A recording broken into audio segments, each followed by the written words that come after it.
5장 공격, 안정성과 이기적 기계에 대해서 살펴보겠습니다. 개체는 이기적 기계입니다. 자기의 전체 유전자에 적합한 것이라면 무엇이든지 무분별하게 실행하도록 만들어진 개체를 이기적 기계라고 봅니다.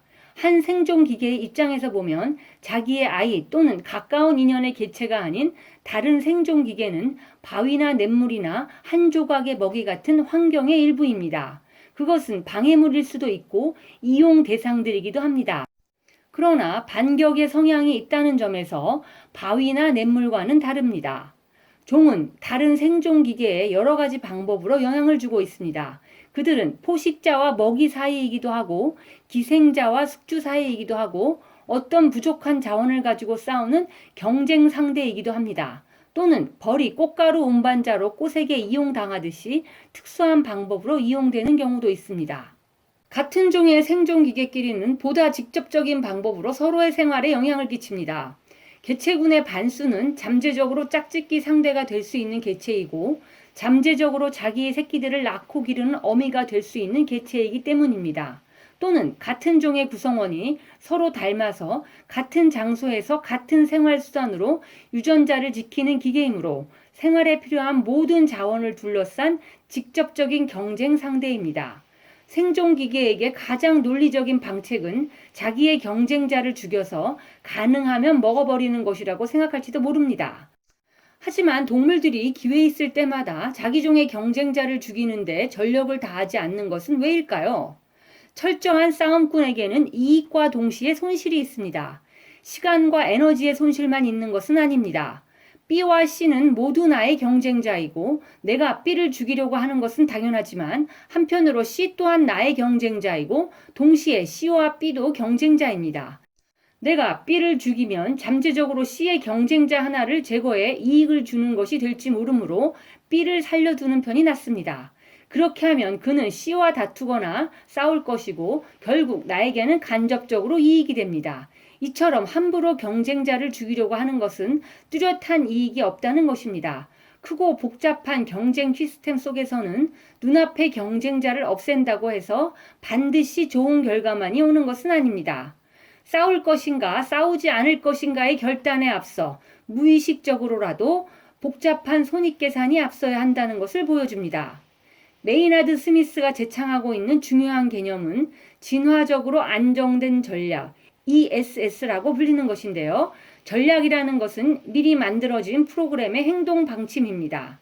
예를 들면 상대를 공격하라, 그가 도망치면 쫓아가고 응수해 오면 도망쳐라 입니다. 이러한 전략은 개체가 의식적으로 고안해낸 것은 아닙니다. 동물은 근육을 제어하는 미리 만들어진 프로그램의 컴퓨터를 갖는 생존 기계라고 생각해 온 것을 상기하기 바랍니다. ESS는 개체군에 있는 대부분의 구성원이 일단 그 전략을 수용하면 그것을 다른 대체 전략에 의해 능가할 수 없는 전략이라고 정의됩니다. 개체로서 최선의 전략은 개체군의 대부분이 행하고 있는 전략이라는 것입니다. 개체군의 나머지는 각각 자기의 성공을 최대화하려는 개체로 이루어져 있으므로 지속될 수 있는 유일한 전략은 일단 그 전략에 도달하면 그것을 벗어나려는 어떤 개별 전략도 이득을 볼 수 없습니다. 환경에 어떤 큰 변화가 일어나면 짧기는 하나 진화적으로 불안정한 기간이 생기고 개체군 내에도 변동이 생기는 경우가 있습니다. 그러나 일단 ESS에 도달하면 그것은 그대로 남습니다. 즉 자연 선택은 이 전략에서 이탈되는 행위를 벌할 것입니다. 어떤 종의 개체군에는 두 종류의 전략밖에 없고 그 이름을 매파형과 비둘기파형이라고 하겠습니다. 매파의 개체는 가급적 항상 맹렬히 싸우고 심하게 다쳤을 때가 아니면 굴복하지 않습니다. 비둘기파의 개체는 그저 품위 있는 정통적 방법으로 위협만 할 뿐 누구에게도 상처를 주지 않습니다. 매파의 개체와 비둘기파의 개체가 싸우면 비둘기파는 그냥 도망침으로 다치는 일은 없습니다. 매파의 개체끼리 싸우면 그들은 한편이 중상을 입거나 죽을 때까지 싸웁니다. 비둘기파끼리 부딪힐 때에는 어느 편이든 다치는 경우가 없습니다. 그들은 오랫동안 서로 자세를 취하기만 하다가 결국은 실증이 나거나 더 이상 버틸 필요가 없다고 생각되면 싸움을 멈춥니다. 또한 특정 경쟁자가 매파인지 비둘기파인지 미리 알 수 없는 것으로 가정합시다. 그는 경쟁자와 싸운 뒤에야 비로소 알 뿐 그를 지켜줄 특정 개체와의 과거의 싸움은 기억하지 못합니다.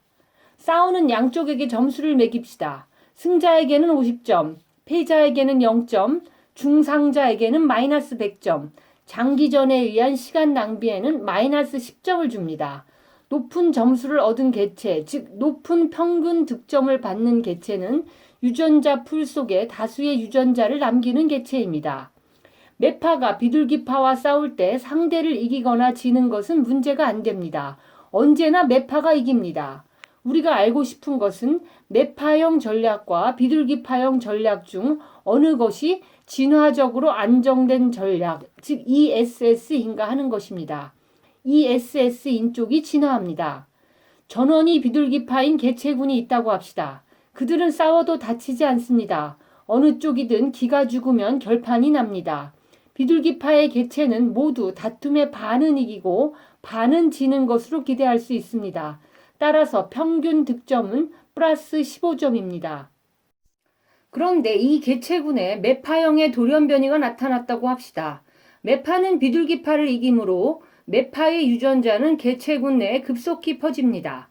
매파 개체군의 경우 평균은 마이너스 25점입니다.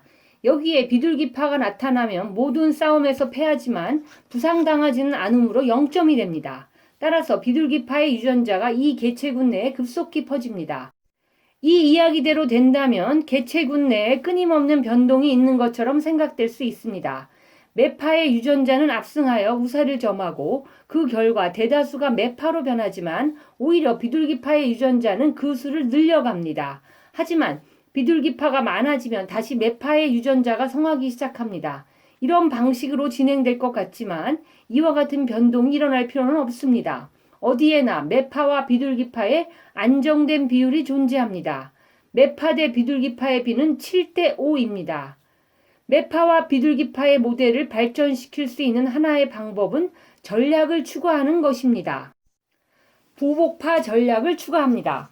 보복파는 모든 싸움에서 처음에는 비둘기파처럼 행동합니다. 즉, 매파처럼 철저하게 심한 공격을 하지 않고 전통적인 위협 시합을 합니다. 그러나 상대가 공격하면 보복합니다. 보복파는 매파에게 공격당하면 매파처럼 행동하고 비둘기파를 만나면 비둘기파처럼 행동합니다. 보복파는 조건부 전략자입니다. 그의 행동은 상대의 행동에 따라 정해집니다. 또 하나의 조건부 전략자는 허풍파입니다. 허풍파는 누군가가 반격해 올 때까지는 누구에게나 매파처럼 행동합니다. 반격을 당하면 즉시 도망칩니다. 또 다른 조건부 전략자는 시험 보복파입니다. 시험 보복파는 기본적으로 보복파를 닮았으나 가끔 다툼을 확대시켜 봅니다.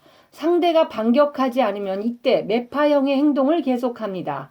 그러나 만약 반격을 당하면 비둘기파처럼 전통적인 위협으로 되돌아갑니다. 공격을 받은 경우에는 보통의 보복파와 똑같이 보복합니다. 컴퓨터 시뮬레이션으로 5개의 전략자를 서로 자유롭게 행동하도록 놔두면 보복파만이 진화적으로 안정됨을 알 수 있습니다. 시험 보복파는 거의 안정적입니다. 비둘기파는 매파와 허풍파의 침입을 허락하므로 안정이 안 됩니다. 매파도 비둘기파와 허풍파의 침입을 허용하므로 안정적이지 못합니다. 보복파의 개체군은 보복파 자신보다 잘하는 전략이 다른 것에 없으므로 어느 전략에도 지지 않습니다.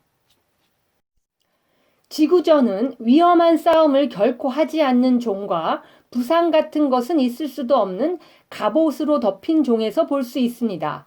다툼은 항상 어느 편이든 물러서는 것으로 끝납니다.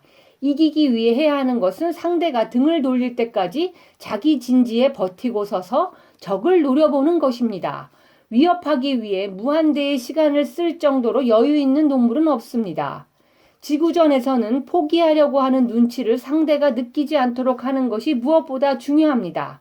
그리하여 무표정한 얼굴, 즉 포커페이스가 진화해가는 것입니다. 지구전에서는 거짓말을 하는 것이 진실을 말하는 것보다 진화적으로 안정된 전략이라고 할 수 없습니다. 무표정한 얼굴은 진화적으로 안정적입니다.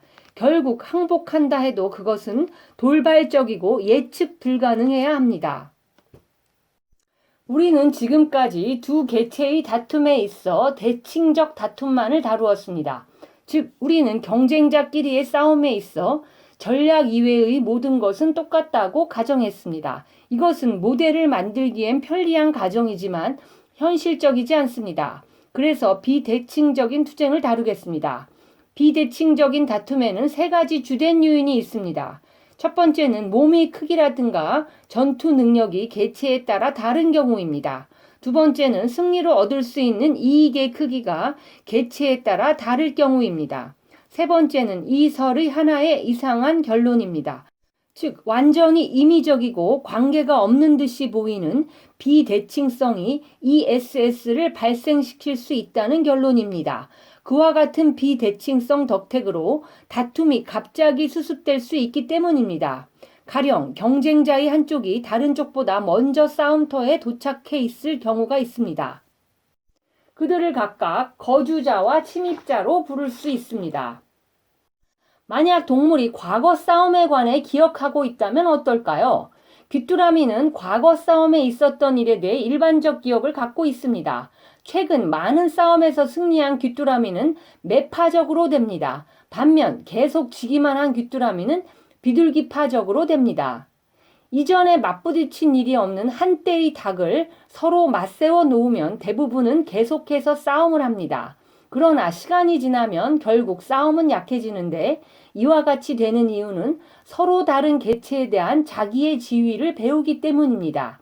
이는 집단 전체에게 좋은 것입니다. 순위가 정해져 있어 심한 싸움이 거의 일어나지 않는 닭의 집단에서는 끊임없이 구성원이 바뀌어 항상 싸움이 일어나는 집단보다 산란율이 훨씬 높습니다. 사자가 사자를 잡아먹지 않는 것은 그것이 그들에겐 ESS가 아니기 때문입니다. 동종끼리 서로 잡아먹기 전략은 매파형 전략과 같은 이유로 불안정합니다. 또 보복의 위험도 너무 큽니다. 그러나 이것은 다른 종 간의 다툼에는 별로 해당되지 않는 것으로 보입니다. 대개 먹이가 되는 동물이 보복을 하지 않고 도망치는 것은 그 때문입니다. 이것은 다른 종의 두 개체 간의 상호작용에 있어서는 같은 종의 구성원보다 큰 비대칭이 조립되어 있다고 하는 사실에 근거합니다. 다윈 이래의 진화론에서 ESS 개념의 창안을 가장 중요한 진보의 하나로 봐야 할 것 같습니다. 이 개념은 이권 충돌이 있는 곳이라면 어디나 적용될 수 있습니다. ESS 개념이야말로 독립된 이기적 단위의 집합이 어떻게 해서 단일 조직화된 전체를 담게 되는가를 비로소 분명히 가르쳐 줄 것입니다. 유전자는 고립 상태에서 우수한 것이 아니라 유전자 풀 내의 다른 유전자를 배경으로 해서 일할 때 우수한 것이면 선택됩니다. 우수한 유전자는 몇 세대에 걸쳐서 몸을 공유해 가지 않으면 안 될 다른 유전자들과 양립할 수 있고 또 보완적이어야 합니다. 식물을 잘게 씹는 이빨의 유전자는 초식동물의 유전자 풀 내에서는 우수한 유전자지만 육식동물의 유전자 풀에서는 나쁜 유전자입니다. 유전자 풀은 유전자의 장기적인 환경입니다. 우수한 유전자란 맹목적으로 선택되어 유전자 풀에서 살아남은 것입니다. 유전자가 우수하다는 것은 우선 유능한 생존기계, 즉 몸을 만드는 능력입니다. 이제는 이 진술에 단서를 달지 않을 수 없습니다. 유전자 풀은 하나의 진화적으로 안정된 유전자 세트입니다. 어떤 새로운 유전자에 의해서도 침입될 수 없는 유전자 풀로 정의됩니다. 돌연변이, 재조합, 이입에 의해 생기는 새로운 유전자는 대부분이 자연 선택에 의해 벌을 받아 즉시 도태되고 진화적으로 안정된 유전자 세트는 복원됩니다. 때때로 새로운 유전자가 그 세트에 침입하는 데 성공하여 유전자 풀 내에 퍼져나가는 경우도 있지만 불안정한 과도기를 거쳐 드디어 하나의 새롭고 진화적으로 안정된 조합을 이룹니다. 작은 진화가 이루어진 것입니다. 개체군에는 둘 이상의 대체 가능한 안정점이 있어서 때때로 이쪽에서 저쪽으로 갑자기 비약이 일어나기도 합니다. 진화란 부단한 상승이 아니라 오히려 안정된 수준에서 안정된 수준으로의 계기적인 불연 속의 전진인 것 같습니다.